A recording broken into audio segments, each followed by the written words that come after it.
It's on. Action. How about that? There you go. Action. Hello again. Welcome to Mountaineer Mountaineer Rants. Rants. This is Kansas week.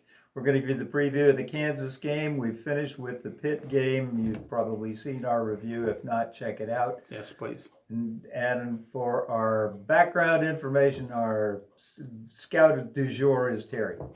All right, September 10th, 6 p.m. on ESPN Plus. We play Kansas, our first home game of the year. It is a gold rush game if you're going wear gold, so we can see you there. And I miss Kansas, just like Dorothy. I miss Kansas. True. Well, I don't think we're in Kansas anymore. But I also miss, Journey and REO Speedwagon. I like Sticks, too. They were around that same time. time. Well, we're hoping Kansas hits the point of no return here this Saturday when they come to Morgantown because, and we'll send them home like dust in the wind is what we're looking for. So, all right, enough of that. All right. We come in and we've lost our first game. We lost to Pittsburgh 38-31, tough loss.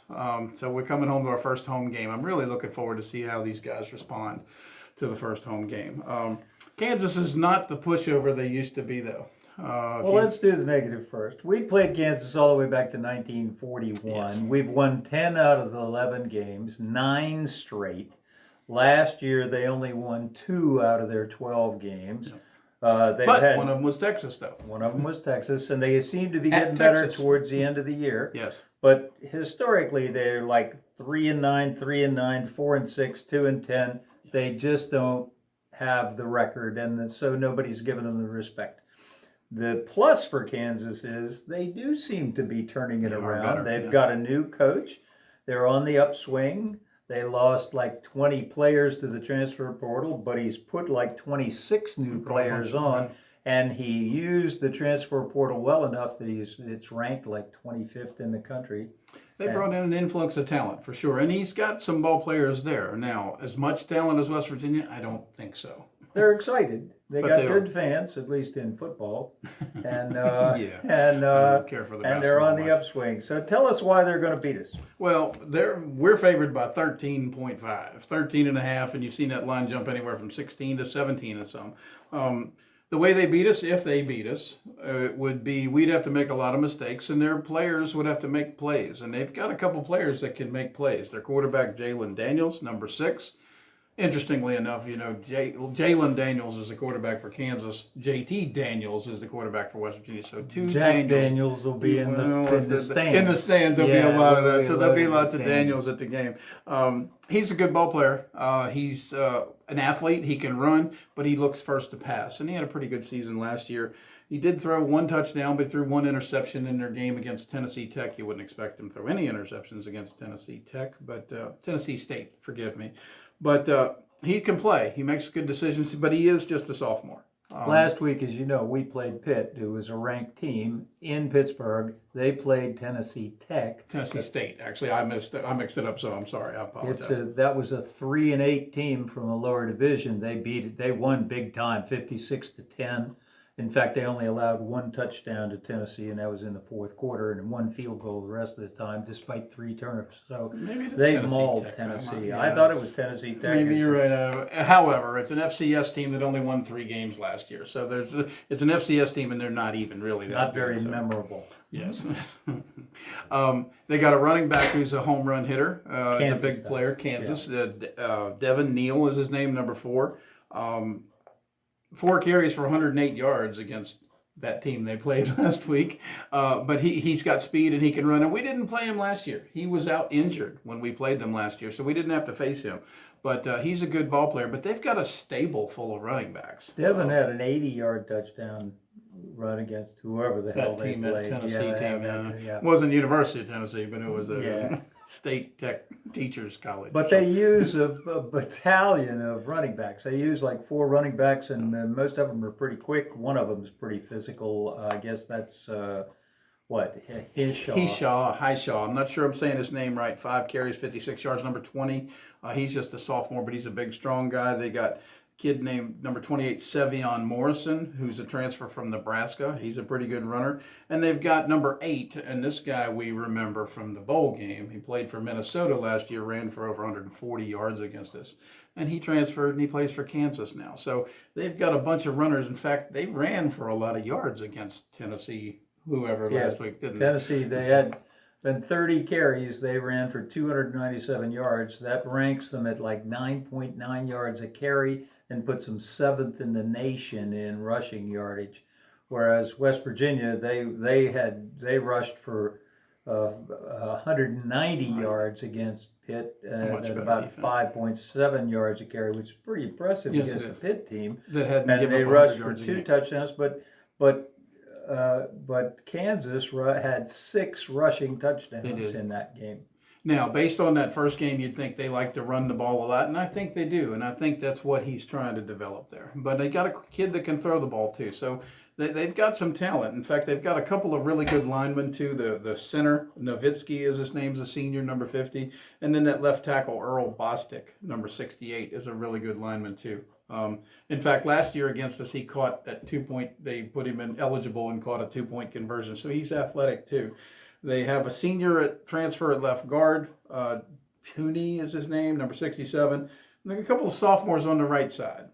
Ford and I can't say the other guy's name, 54 and 77. So, and they got a tight end that's pretty good too. They play a couple of tight ends, 2 or 3, but they got the senior Mason Fairchild, who's not a bad ball player either. So they ran very effectively against Tennessee, and I don't know how good a push they had against Tennessee. Yeah. Their rushing yardage was for normally 2 or 3 yards for the early downs, and then Jalen would have to catch it with a third down pass. But their average line is not slouched. It averages 6'5" and 305 pounds, which is a Big 12 line. On the defensive side, they got a guy they're excited about at defensive end that came in from Miami of Ohio, Lonnie Phelps, number 47. Played a really good game against Tennessee Tech. And then Malcolm Lee's their other tight end. He's a defensive end. He's a fifth-year senior. A couple of defensive linemen, their other seniors, Sam Burt and Caleb Sampson, 93 and 98, respectively, defensive tackles.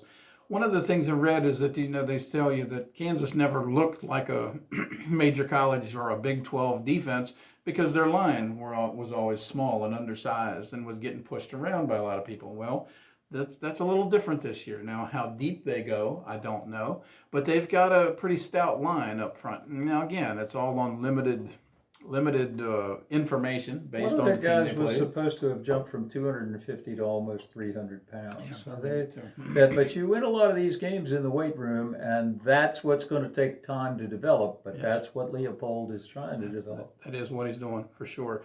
They got some linebackers. Rich Miller, he was honorable mention All Big 12 last year, number 30. It's a senior. They got a Craig Young, number 15, who is a transfer from Ohio State, which is an interesting transfer from Ohio State to go to Kansas to play football. And then number 6, Taiwan Berryhill. And he's a pretty good, he's a hitter, he's a tackler, he's a ball player. But if you really talk about their defense, it's Kenny Logan, number 1, their safety, is where it comes from. He's the quarterback of their defense, so to speak. He led the Big 12 in tackles last year, 113. He was second team All Big 12 last year. He's a ball player. He'll come up and hit you, he'll tackle you, and he's in charge of that defense. I think they're a little bit weak at the cornerback spot because they got a couple of sophomores right there. If they got a weakness, it's going to be in the secondary coverage. Yeah. Kobe Bryant, Jacoby, but he goes by Kobe Bryant. He did start 7 games as a true freshman last year, but he didn't do a whole lot. And then you had Romello Dotson, number 3. He's a redshirt sophomore. He did have an interception last year. So I think they're a little bit weak in the back end. So that means maybe we can throw the football against them. But last year, if you watched it, we did beat them, 1 possession game, and we beat them by running the football, just pounding them at the line of scrimmage and out-manning them. And I look for that to happen again. That's what I'm hoping anyway. This year, they're supposedly deeper on defense. That's what Leopold was looking to do. They're switching their mindset on defense from a 2-gap scheme to a 1-gap scheme. And that means that they call it playing on the edges. Their defensive guys are going to try and penetrate the opposing offensive line as soon as the ball's snapped. We'll see how that works Create out. havoc in the backfield. Yeah. Exactly. That's what they're looking to do. And if they're deep, like they say, they do even platoon one of their defensive tackles. As we do some of that too, but you're right. So that's an indication that they're getting better players. They are still using their starters on special teams, which indicates their lack of depth yet at this point. but they're also doing some other stuff. They used a three-back formation in the beginning of the last game. Maybe that's just a trick to cause poor Neil Brown to have to put in some kind of defense for it. They didn't use it much the rest of the game. Right. But then again, it was a pretty vanilla game for them. They jumped out ahead early, and they didn't Yeah. have to do a whole lot of pressing down the field. But again, like you say, they did have to get first downs on third downs a good bit in that game, more so than what I expected. More than you would expect. They had 64 yards of rushing in the first half on only 13 carries, and it got better in the second half as Tennessee wore down, and they dominated themselves. So they have the stats. They have 300 yards, almost 300 yards of rushing already. We'll see if they can do it against our line. They did block a field goal and run it back for a touchdown in that game. They did muff a punt, and they did miss a field goal. So special teams maybe have a little bit of problems there, but we'll see how that goes. Jalen gave up at least one interception, threw one although away. his numbers were pretty good. He was like 14 of 15 last week. And they had 500 yards of offense too, but 300 of it was running the ball. So what does all that mean? It doesn't mean a whole lot because, again, they were playing against an outmanned team. We'll see what they want to do against us. And if that's any indication, I think they do want to run the football. But I think they're going to find some tough sledding running the football against this They're going Mountaineer to have defense. to beat the Mountaineer defensive line. That's pretty good. I think that defensive line. Let's talk about why they've got some problems. First of all, as far as scoring goes, last year they were a sieve. Mm-hmm. They gave up lots of points. They beat South Dakota 17-14, but then they gave up points to Coastal Carolina 49, Baylor 45, Duke 52, Iowa State 59, Texas Tech 41. Oklahoma only had 35 against them. They played Oklahoma pretty well, too. I'll give them credit for that. Oklahoma State then put 55 up on them. Kansas State, as they were starting to turn it around a little bit at the end of the season, put up 35 on them. They beat Texas, but Texas still scored 56 points. They scored 57. And then TCU only scored 31, and West Virginia only scored 34 at the end of the season when the people were saying they were coming together a little bit. And a lot of injuries, and we did too in that last game too. We were playing for a bowl game though, and they were just playing their last game to try to get their third win, and they hung in there with us. This is one of those games that it's just, to me, if you overlook, is that we've got more talent, we've got better talent, we're stronger. But if you make a few mistakes at a critical time and you let this team in the game, for Kansas to win, they've got to stop the other team from scoring a lot of points. If they give up 35, 40 points, West Virginia's got enough defense that will easily win the ball game. But as so Neil we're going points to have out, to see if they've got a defense or not. As he pointed out, they don't beat themselves that much. Now, he did throw one interception, but they don't make penalties. They're pretty disciplined in what they do. So we can't let ourselves I beat think their ourselves. weakness is their secondary. I think JT Daniels will be able to pick apart their secondary. I don't think they'll have the rush on us like Pitt. I don't think so either. And so I look for it to be a high-scoring game. Now, the flip side of that is I have serious concerns about our secondary. When you add in the fact that our best corner is out with an injury, that's Woods. When McKenzie, his backup, is going to miss half of the game. McCormick, I'm sorry, is going to miss half of the game because of a targeting penalty. From last week. And when you add in the fact that the fellas that backed them up didn't tackle worth a darn last week against Pitt, and Pitt got beyond our safeties a couple of times, and they just didn't make the connection, or there's a couple of long touchdowns there. And when they connected in front of our guys, they ran through our guys. Not only that, but when Pitt got down to the 5-yard line, they just handed off to the right and blew right over our guys. Now, that's the negative. The positive is Neil Brown's pretty darn good at putting together a defense, and those guys just need to learn to tackle. Of course, some of that's about the weight room. Let's talk about some more stats. Pitt was ranked number 6 in rushing defense in yards per game allowed, allowing only 89 yards last season in the ACC. And they returned a lot of their starters, and then they put seniors in there. But West Virginia ran for more than 213 yards on Pitt this season on 29 The carries. last time we ran for that many yards in a game was against Kansas last year, which was not that long ago, but that's the best rushing we've done. So we can rush. Their defense, Kansas defense, better be able to stop us better than Pitt did, and I don't think they can. Now let's talk about our defense. West Virginia held Pitt to 1.9 yards per carry on 39 attempts.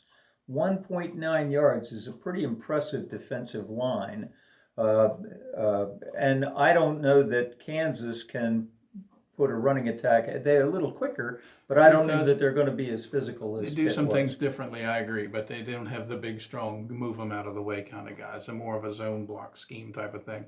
That's really what it comes. I look for us to come out to try to establish dominance right away and run the football, and that's going to be a lot of C.J. Donaldson, a lot of Junior Johnson, Justin Johnson. Forgive me.